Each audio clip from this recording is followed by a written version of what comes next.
welcome you all to the webinar on future of AI and ML in business operations.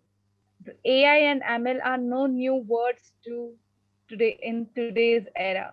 They are the in-trend words, artificial intelligence and machine learning. Every second person is talking about it, and every organization is behind how to make it possible in their business operations. So today we have with us the speaker of the day, Mr. Amit Saraswat, who's a data scientist and a well recognized professional in AI and ML. So thank you, Radhika, and thanks all of you for coming here. Okay. So point number one, please don't take it like a class, right? I'm not taking a class with you. It's an interaction with you, right? So I'll speak whatever I have to say for maybe next 30-35 minutes. Then I leave it for discussions, right? Because this kind of a forum we should be using more for discussion rather than giving a sermon or taking a class kind of a thing, right? So I'll start with a small presentation. I'll just share my screen and I let you know like what is happening, like because the title says future of AI and ML. So I mean, why are we using these terms? What's happening? So that's what I'll be doing. So let me share my screen with you. I hope my screen is visible to all of you, right? So this is the topic that we have for today. Okay. Future of AI and ML in business operations. Okay. Now, why we use the word future? You understand? See, AI and ML is not a I'm very sorry, Amit sir. There's some noise from the mic. I think that earlier one, that creaky noise which happened. the You can't. creaky noise is coming. Okay. Yeah, yeah. So, Maybe the audio jack problem, and maybe you can increase the volume a little. give me a moment.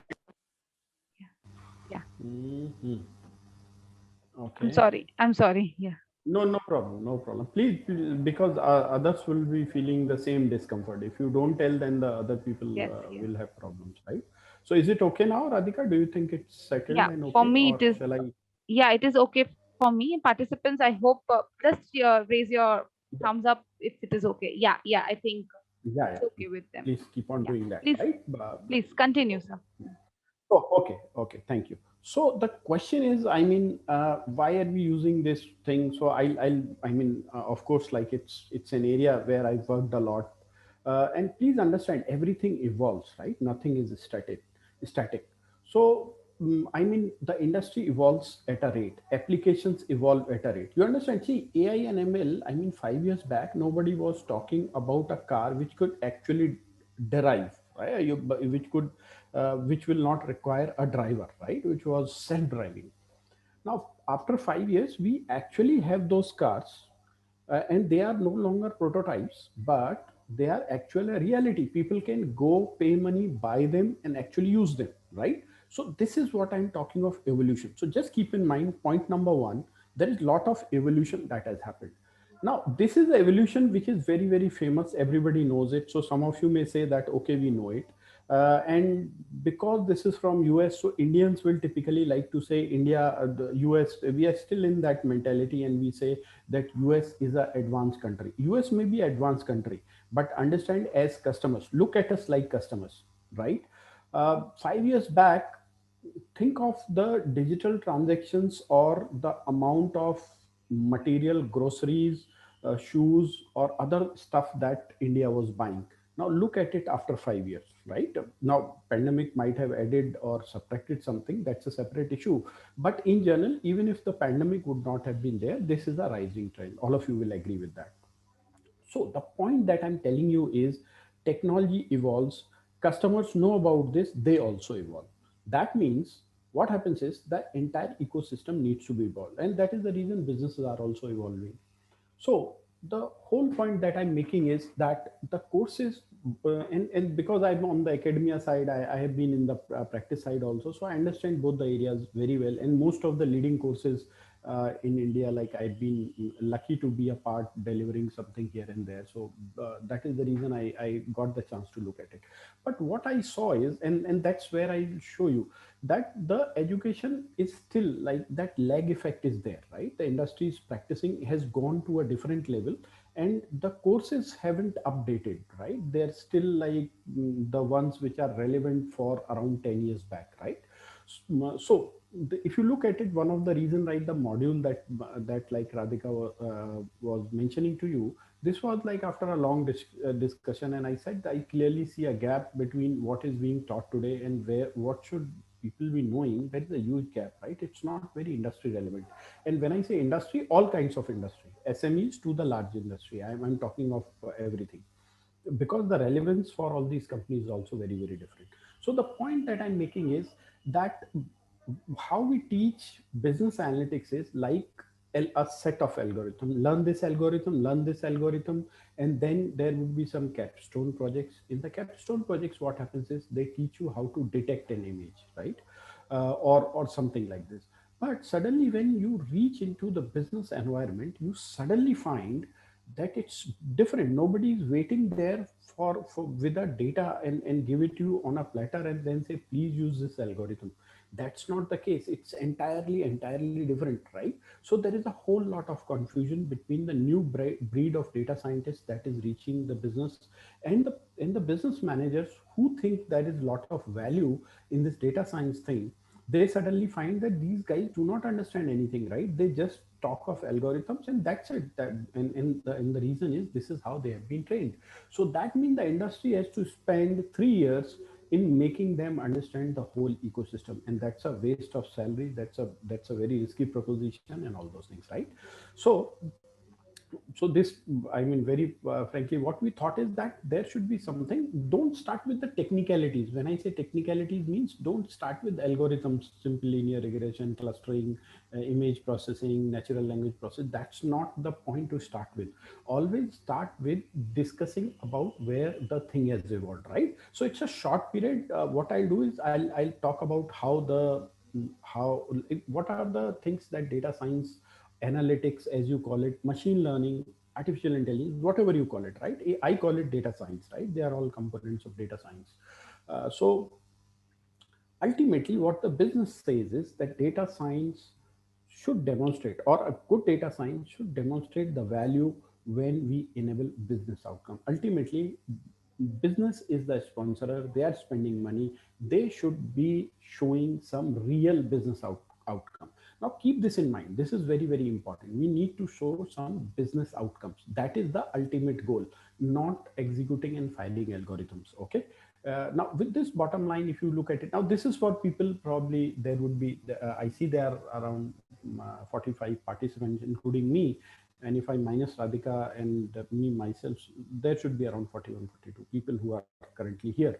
So not everybody may know what these definitions mean. So quickly, I'll take one minute for every definition so that we are very clear. What does data science or analytics means?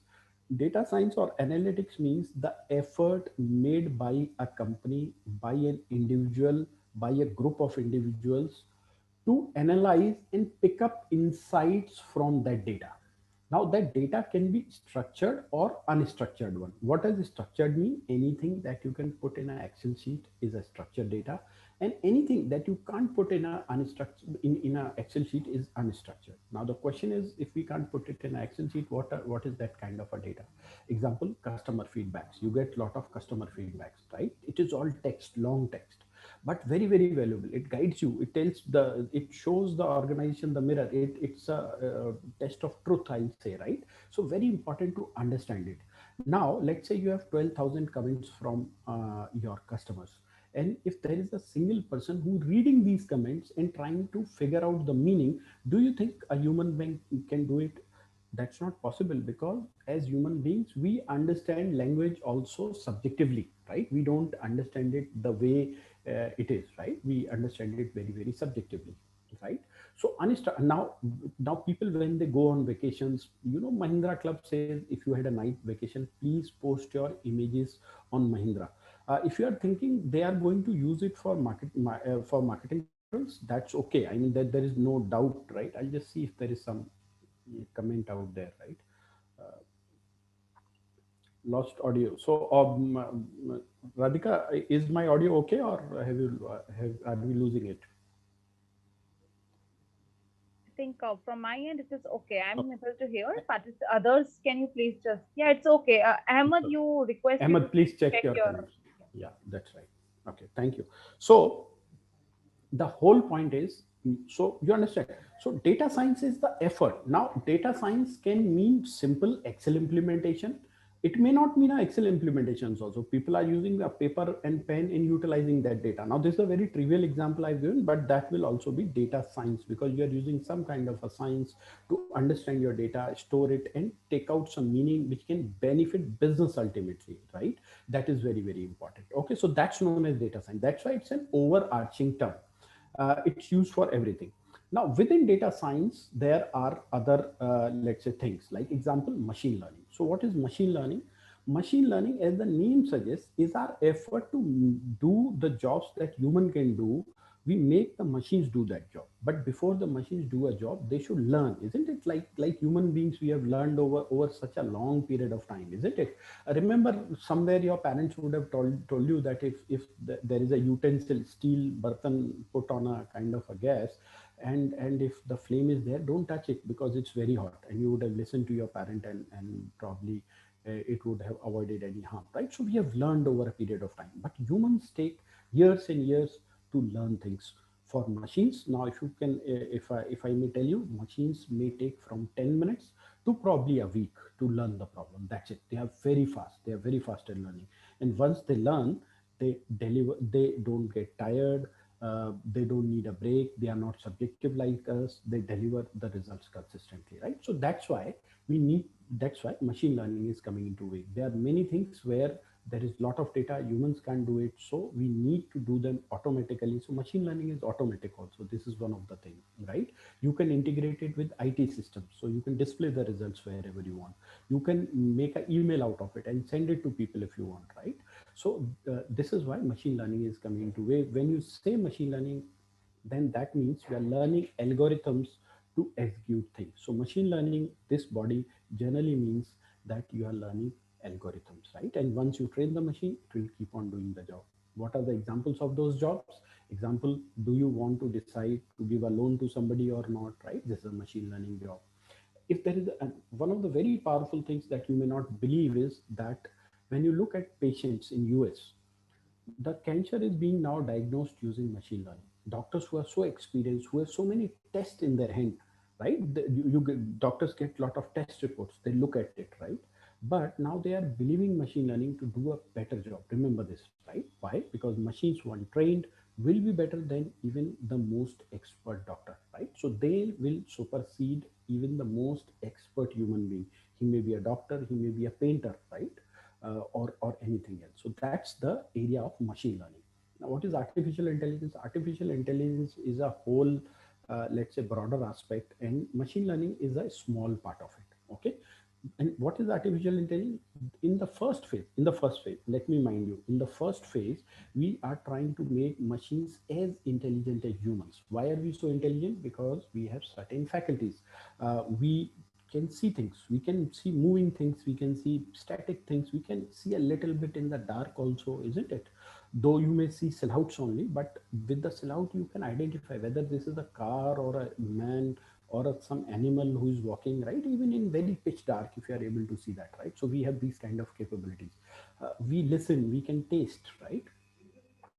And we can feel, right? We feel a lot of things. We are emotional. There's so many things.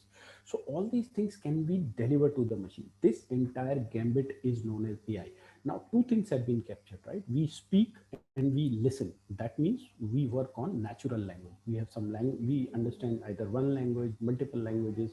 You are like, not all of you, English is not our mother tongue, but all of I'm speaking, you are understanding it. That means this is the second language we have picked up. Humans have this ability to learn languages.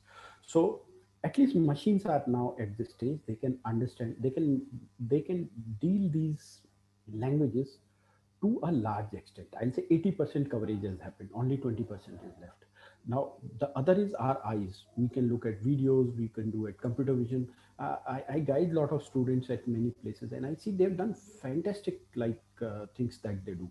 As a part of let's say class projects, you'll not believe they do things like identifying a number plate automatically, what like police department does, they are able to do it like a small project, right? Something that is to be done in 2 weeks, they do it and it's very, very successful. So many complicated kind of a things they are able to do, like turning your computer into a blackboard. They have been able to do that. They, I mean, actually, just with some kind of a pin, you can turn your whole mobile phone into a blackboard and start writing on it. The way, like if I'm taking a class with you, I don't have anything, I can actually turn my mobile phone into a blackboard. So all these things are class projects. I'm not talking of very high level things, right? So this is where the faculty of vision has now come. We call it computer vision. Now, there are certain things which are left, like example, emotions, the power to think. It is said that by 2030, there would be a point, we call it the singularity. Now, what will singularity mean? This would be the point there, if like behind a wall, there is a human being and there is also a machine, you will not be able to identify who's actually behind the wall, right? That might happen. Okay. So this is where like AI is going into. Now, now coming back to so ML people teach in courses, AI also people teach, but the problem is where do they link? What happens? That is where the complete vacuum is there. So if you look at the analytics continuum, I said evolution is the rule, isn't it? So we are, I mean, we started with something known as analytics 1.0. It simply meant that people for the first time understood that data should be collected, that should be put in a warehouse so that you can retrieve it and all those things. The second phase is analytics 2. Then what happened is people started getting more data. They were capable of getting bigger infrastructures and running bigger queries and all those things, right? We had analytics 3 where like everything is now coming fitted with let's say sensors, and we call it the internet of things, right? And the ultimate goal would be something known as intelligent things. That means any software that a person is going to make, it should act like an advisor. And you've seen examples of this, like Cortana, you've seen is one such thing. But everything is going to become intelligent. So you'll not have an app which is going to tell you about your investment things, right? That's what it is not going to tell. But rather it's going to tell you in a voice form that please invest in this stock, in this mutual fund, it will give you a nice return, because the entire data, money, everything it would have done. And it would be like a simple, let's say, nice, powerful advisor available in your phone. And things are moving towards that, right? Now, when I say this, when I tell you that things are going to become intelligent, you can immediately, let's say, Radhika, I'm not looking at the comments. So if there is anything somebody is asking, please do let me know. And if it is a general comment, then we can handle it later on. Okay. So so like if you look at, let's say, things, then this is where the thing is going. My last example definitely would have told you that we are moving in a direction where things need to be intelligent, isn't it? So what am I talking?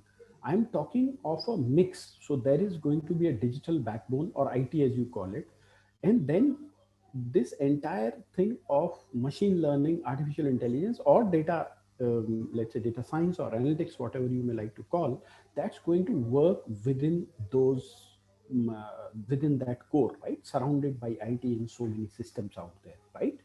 So this is what the future is going to be. Now you may say that's okay, but what does it changes many, many things, right?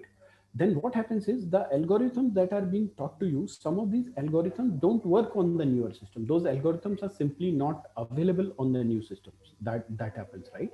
You don't have algorithms on the new system. You don't have those kind of things there. Okay. So that's what the change is going to be. Now, very simple things, let me tell you, right? Let me show you something here, right? This world energy conversion, this has been put up by Tableau, and you can see it's very sophisticated, nicely done, right? Tableau is the leader in visualization. Now, by chance, visualization is at the bottom. Like visualization is the basic thing. After that you have machine learning, after that you have artificial intelligence.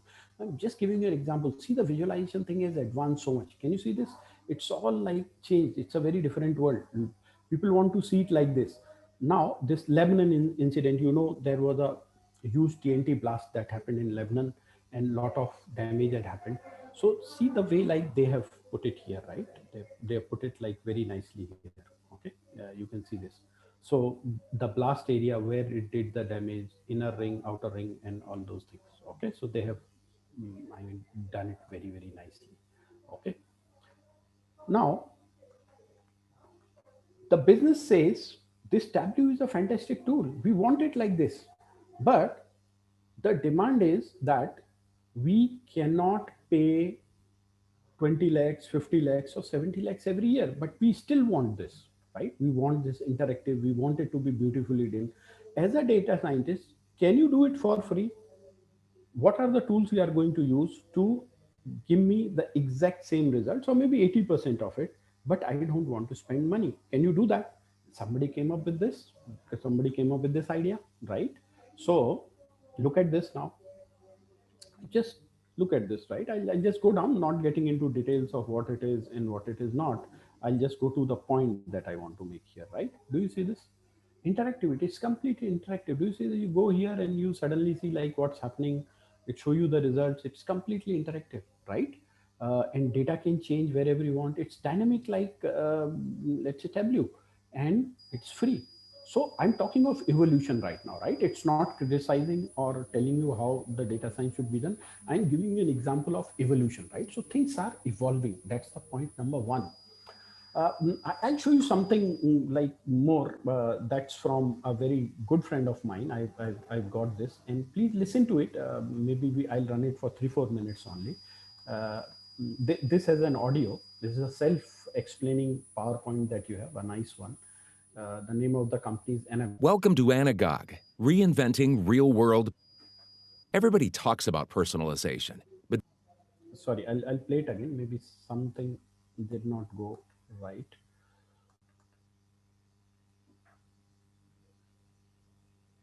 welcome to Anagog, reinventing real-world personalization. Everybody talks about personalization, but very few companies meet customers' expectations, delivering personal, tailored experiences. Current online data is very limited and mostly inaccurate, resulting in underwhelming engagements. At Anagog, we expand the spectrum of customer understanding to the real world, allowing companies to better understand customer journey. Anagog is helping companies by revolutionizing the way businesses understand and engage with their customers based on their real-world behavior. With Anagog, you can personalize and humanize customer engagements. Our smartphones contain a variety of highly sophisticated sensors. At Anagog, we have developed a patented AI engine called JEDI, which is able to interpret the data generated by these sensors and contextualize it. Our algorithms enable your smartphone to construct a comprehensive profile of your behavior and context. And critically, as the algorithms reside on the phone itself rather than in a cloud, the data generated stays entirely under the possession and control of the user. Our claim to fame is that we're the first and only company capable of leveraging AI directly on a mobile device to improve personalization with ultra-low battery consumption and ensuring customers' data remains private and in the control of the user. The next generation of personalization is hyper-personalization. According to Yeah, I'll McKinsey, stop here. This would sound so. Again, I'm giving an example. Do you see this? Now there is nothing available. There is nothing available in the available, let's say, array of algorithms which can actually deliver this result. Do you see this? They don't take out data from your phone. Again, listen to it carefully. No data taken out from your phone. And you know what they do, because I'm working with them, so I know. They actually, as a marketer, they tell you when is the person sitting idle and when he's looking at his phone, and that is the right time. Send your whatever like communication you want to send to them, and there are chances that the person is going to listen to it carefully. Now, do you understand? The ecosystem is complex. How are we going to do this within a mobile phone without extracting data? I mean, these kind of things I've done before, but then I was extracting data. These guys are not extracting data. So do you think the evolution, these are Israelis, of course, you can understand, they are high tech, there is no doubt about it. Okay, but this is what is happening. Okay, so I'm talking of evolution. I've given you one example, right? There are many examples to show you that evolution is happening in every area application. And what about our education? They're still teaching algorithms. We teach you AI, again some algorithms. We teach you deep learning, some more algorithms. Give you a set of algorithms. That's it.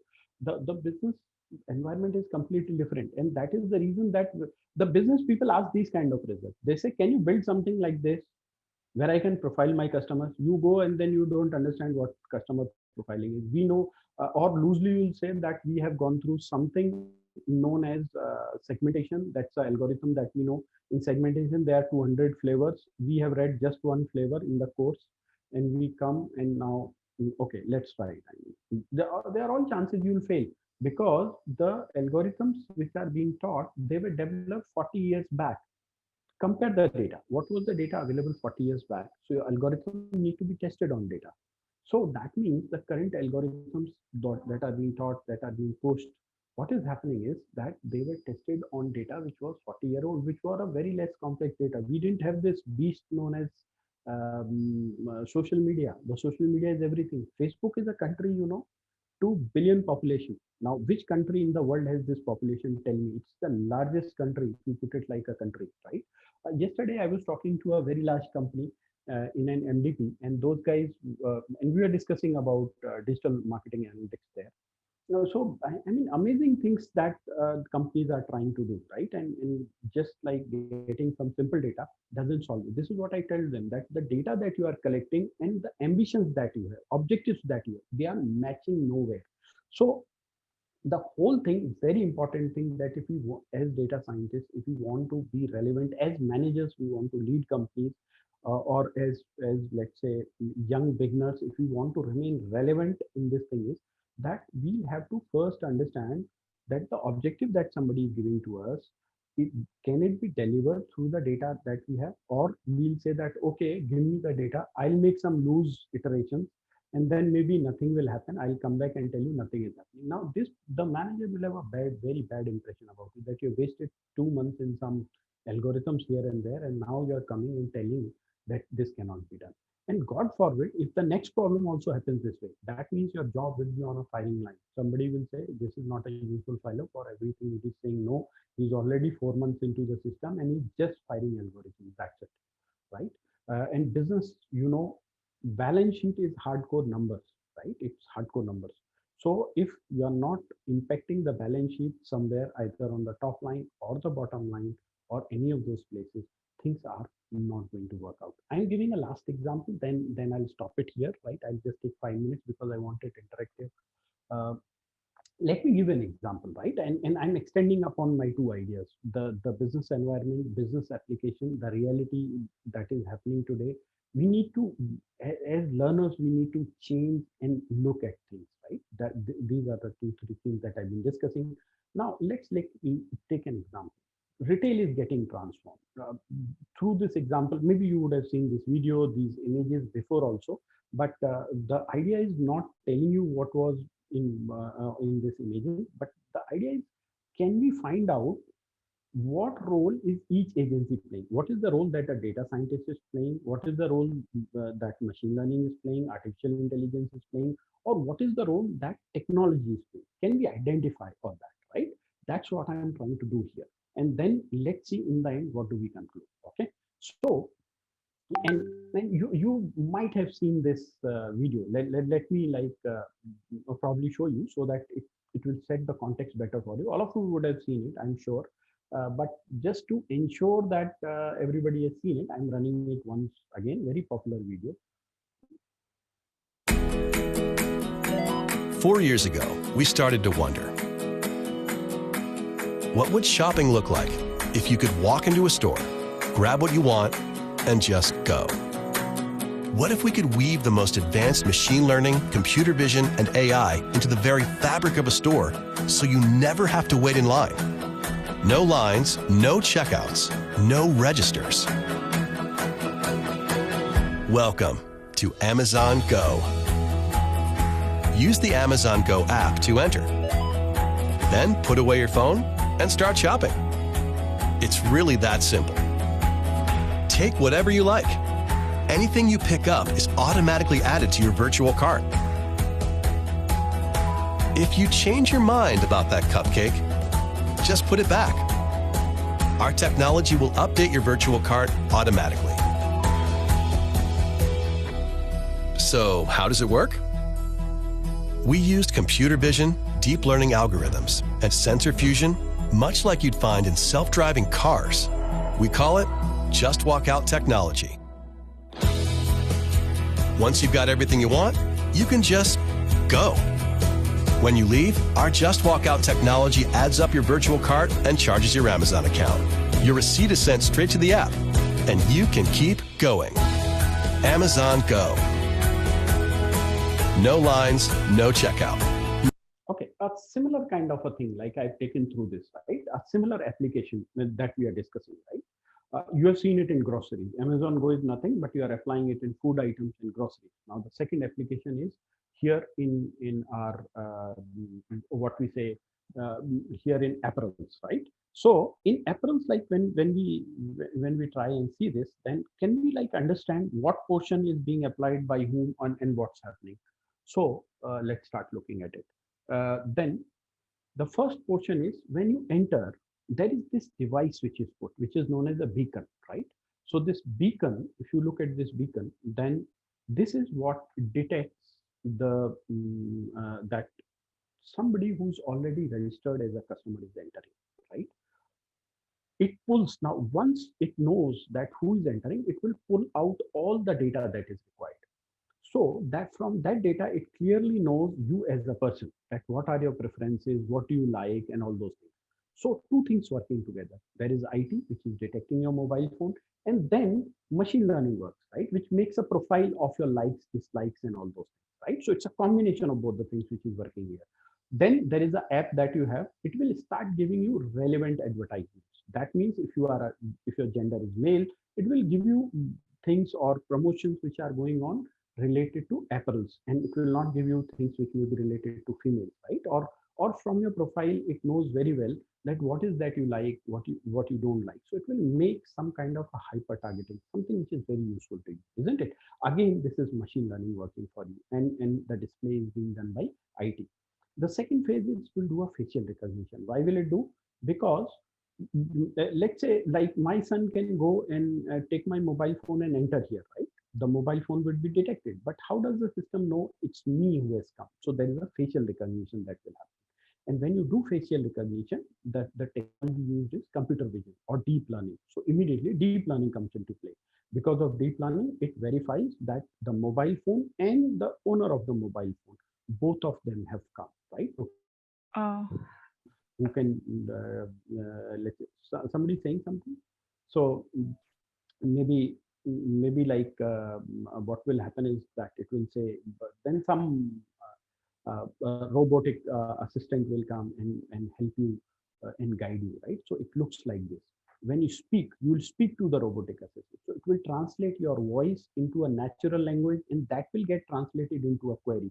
So the first part is your voice is getting converted into some query. This is the NLP working for you. NLP is again a part of AI. So AI is working, and a lot of IT things, which is displaying things. Okay, and then then there are smart mirrors which would be there. That means you don't have to keep lot of stock. You don't have to pick up clothes and go to the trial room to try everything, right? And it's such a time consuming thing. Rather, what will happen is whatever you want, you can select on the mirror. The mirror will show you how it is going to fit on you. Now think about it. No trial rooms, nothing, no lines, very easy. You can try as much as you want. Even if the cloth is not there, you can try it, right? Infinite number of things you can try, and that's the power of it. So this is what computer vision working for you again, and IT supporting the entire thing, right? This is how it will. You can see the clear difference. The lady is wearing something else, and in the mirror you can see that maybe she has picked up this. So how will she look like, right? And you can rotate, view everything, not a problem. And then in the end, because it has already verified your phone number, it has verified you are there in person, you need not pay. Like example, you did not pay cash, right? Just go out, auto check, and that's it, right?